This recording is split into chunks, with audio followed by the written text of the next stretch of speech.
That's beautiful shoulders, beautiful shoulders. No! What are you doing with your knees? No, don't do this. The shoulders are so good. Oh, that position, but it's all messed up with the leg work. Oh, Nathan, so much potential. We gotta help Nathan. Such a great rower, but hey, there are a couple of things we really need to change. Check it out. Ladies and gents, boys and girls, welcome back to the Aram training channel. New setup, still have to fiddle around with it. Welcome back to the competitive rowing channel. Now, today I'm helping Nathan. Nathan sent me a video on rowing.zone asking very politely, and I appreciate that a lot, for a review and feedback on YouTube. Well, this is what I'm doing. Nathan, when I look at your rowing, there are a couple things that you are doing extremely well. There are a couple things that are not so good. Let's point out the good things first. One good thing is right here. First of all, the shoulder extension is brilliant. It's not just that your shoulders are nicely rotated forward, that rotation goes all the way into your shoulder blade area. So I'm specifically referring to that. It's not just the shoulders being long, like you can see here. That's good. But what I'm interested in is that there's actually a suspension in the shoulder blades and also through the lat going up into, it feels like the triceps. So if you perceive that your triceps is stretched out here at the catch, you actually stretch out your lat. But it's not just the lat alone, it's the serratus anterior, it's a lot of muscles in this entire shoulder girdle package. And that is not just stretched forward, but it's firm and stretched forward, also including your delts. And that is a position that is just extremely strong. Something, if you're watching this and you want to become better in rowing, that's something that is absolutely worthwhile attaining. Nathan, well done.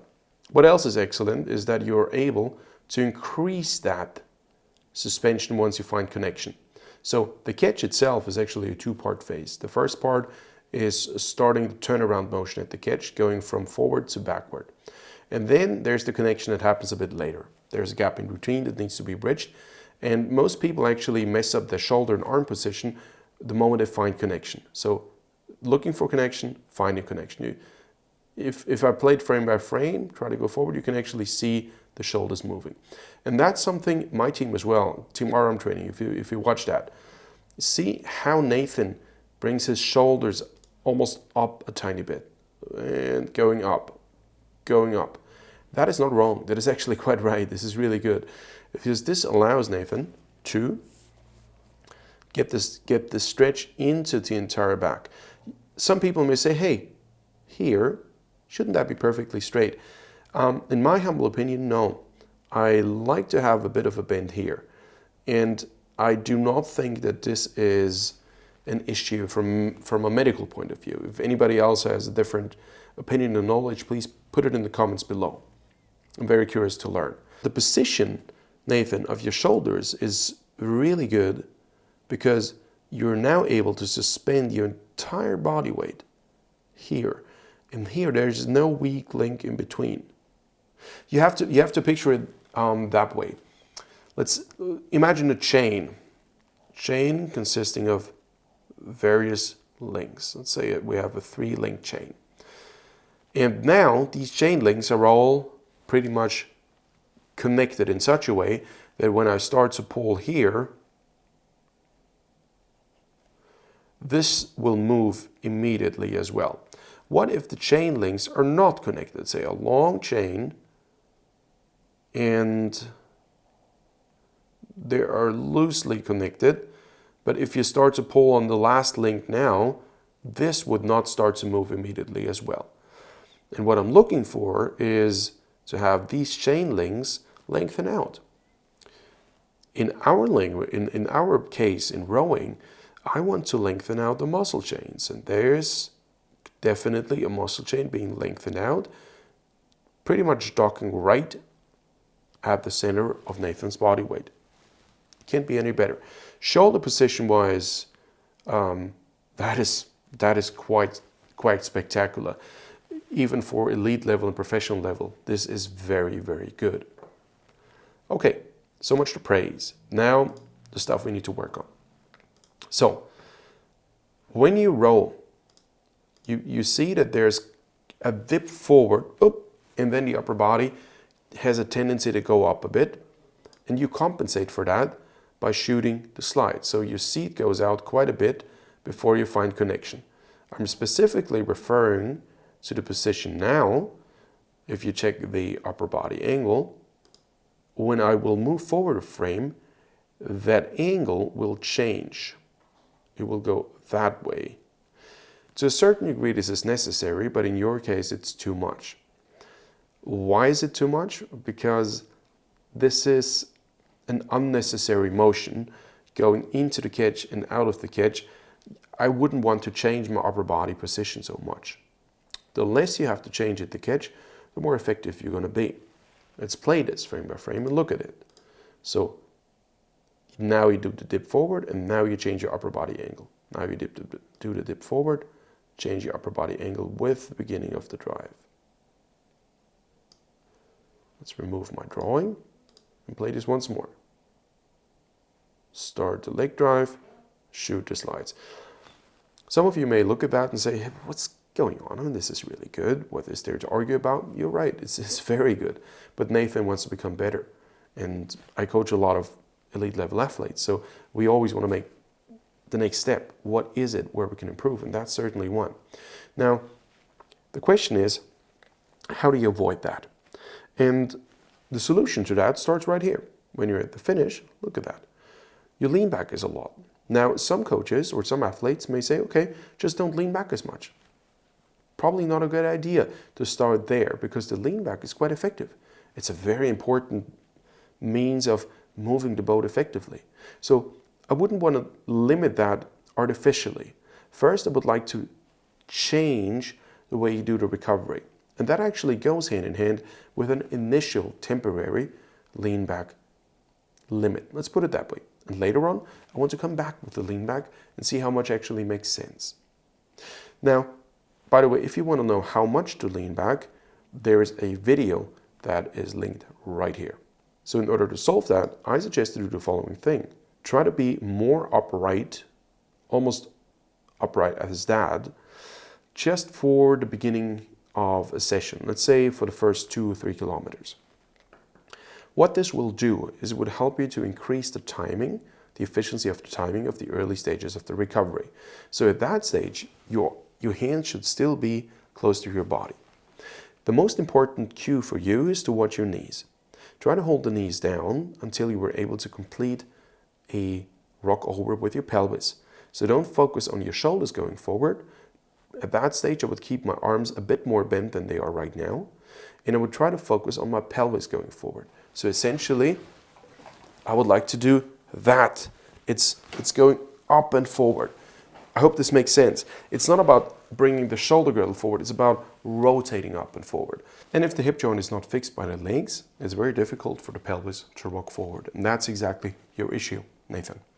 You essentially bend your knees too early. It's simple to put it that way, but I believe you have to know why you're doing something. That's how I coach my athletes. Create a deeper understanding for what we try to achieve. And then you're independent when you're on the water. You can reflect on the things and look for the cues yourself, and you understand why you're following certain cues. So your cue is to hold the knees down. Later on a Biorower, I will explain what exactly I mean and what it should look like and what it looks like now. The next step here is, that's what I call pulse correction. Try to have the front of your torso, so the ventral chain, extended up and forward. I would say from your belt buckle, from your belt, actually thighs and belt, and low back up all the way to that level. So I try to extend it up and extend it forward. And that's, in my humble opinion, the most effective way to prepare for the catch. It's this way you trigger the deep muscles, and the deep muscles are very difficult to trigger voluntarily. So you have to use metaphors, and one metaphor is to try to extend the trunk, but I don't want to extend everything, just really the low part of it. And that's really where we are. Yeah. So with that, you solve that extra dip at the catch. If I just told you, hey, get rid of that extra dip at the catch, it wouldn't be so easy. The reason why is because you need to prepare your upper body in such a way that when you come forward to the catch here, there is no need to dip forward. And now comes the second part. A cue I always give my athletes: come half slides, hands above knees. You should have achieved the final forward lean position of your catch position. So at that stage, your upper body is done rotating forward. There are two ways to close that angle of your hips. The first way is to say, okay, you close the angle from your upper body. And the second way is to close it from your legs. And my idea is that you close that angle from half slide only from your legs. So that's what I want to bring closer. This way. I do not want to bring the upper body farther forward. Cross it out. Just from your legs. And that angle, it's called alpha, has to be controlled from half to full slide. An easy cue to follow is, again, try to extend your belt. I really try, when I row, I try to extend my belt up and forward. That's a very easy cue to follow. At the same time, try to solve issue number 3. Your blade work simply isn't good. Now, I'm not saying this for beauty's sake, but that here, see that? Blade so close to the water just because it's possible, because the water is nice, and your blade's going up, leads to 2 problems. The first problem is your blade is too far off the water. You are not properly prepared, and if there's bad weather, you've got an issue because your muscle memory pattern is a wrong one. You can't cope with bad weather. But the much graver problem is that your tension in the body is a different one. Your late dip forward, actually, you made it make sense, let's put it that way, in such a way as you need to get your blades off the water, and you do this conveniently with that dip, with the upper body dipping forward. Now the problem with this is that you create completely the wrong tension in your body. You compensate better than almost anybody else I've seen. But at that stage, if you dip forward and you try to pull on something and be suspended, that's almost contradicting. I cannot lean onto something, and realistically, you're leaning on to your oar handles. Realistically, there's a lot of force going that way. What I would like to have is light hands and hands going out and forward. That's something you can really only practice in a true rowing environment. So in the boat or on the Biorower. On a Concept 2 or RB3 or Water Rower, whatever, or Skill Row, whatever they're called, you're actually tempted to dip forward and round up because you always pulled on that chain forward. That's a big issue I see with people who spend too much time on these devices. You have to be able to go out and at the same time go up.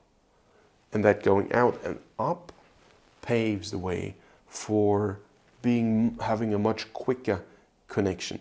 A quick catch happens because you have prepared better. Now there is much more to be said, and this video would be way too long if I explained all the bells and whistles and details and why and this and that. This is what I do in the Saturday classes and in the one-on-one sessions. If you want to join, aramtraining.com is the website.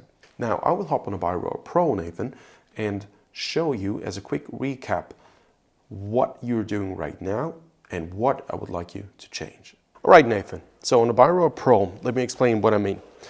First up, at the finish, you lean back quite a bit. Nothing wrong with that. But what you do is when you go forward, you don't let yourself enough time to do the rock over. What you do instead is you do that. You bend your knees early. Let me show you the problem again. What you should be doing is that. What you are doing is that. Now, your pelvis is now behind your hip joint, and it's very difficult for your pelvis to catch up to do that. You would actually have to completely change that and start to rotate not just forward, but forward and up. And that will push your seat back, which is the opposite of the motion that you just tried to create. So in order to get into a better timing habit, I would recommend just temporarily to lean back a little less. And then I'd recommend to start, when you go forward, to be loose in your shoulders, that's all good, not bend your arms completely, and then rotate forward a tiny bit and going up. Sorry if you hear a flat 6 sound in the background, that's my neighbor's car wrapping shop. If you know what a flat six engine is, you probably appreciate that. The rock over forward is your issue. What happens right now is you bend your knees early and then you stay behind and you kind of want to catch up on that. So what you do is you bend forward the last moment. Bending forward the last moment creates a lot of force down. Now you use this conveniently to get your blades off the water, but the handles go down. Now I found the ideal height of pulling is about here, pretty much underneath your shoulders. But if you start to dip down just before the catch, it takes you a long time. So if you look at the force curves, the bottom curves on the Biorower, this is usually what happens. So it takes a long time. You see the little dent? This is a loss of connection. This is essentially your hands going up. That's a typical force curve for somebody who hasn't positioned his hands correctly.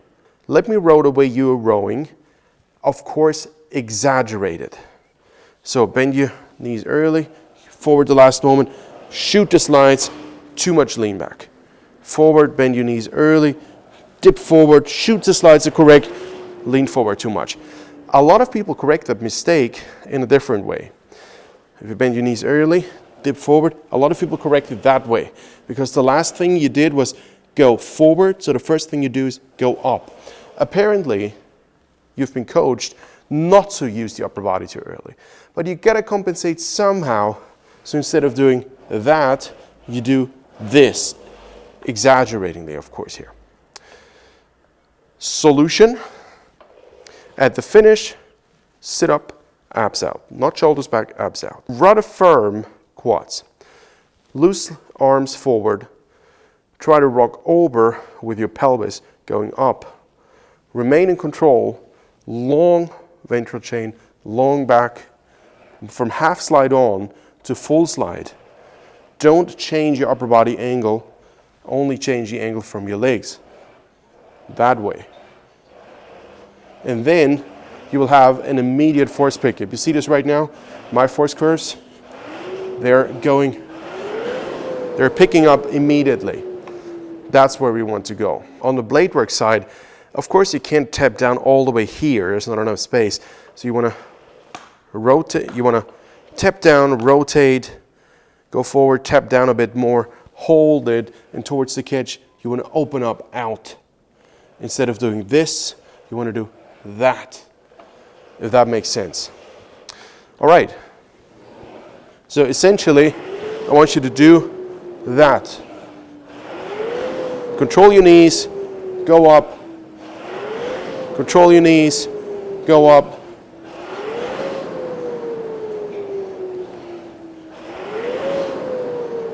I'm rowing feet out now. But you get what I mean.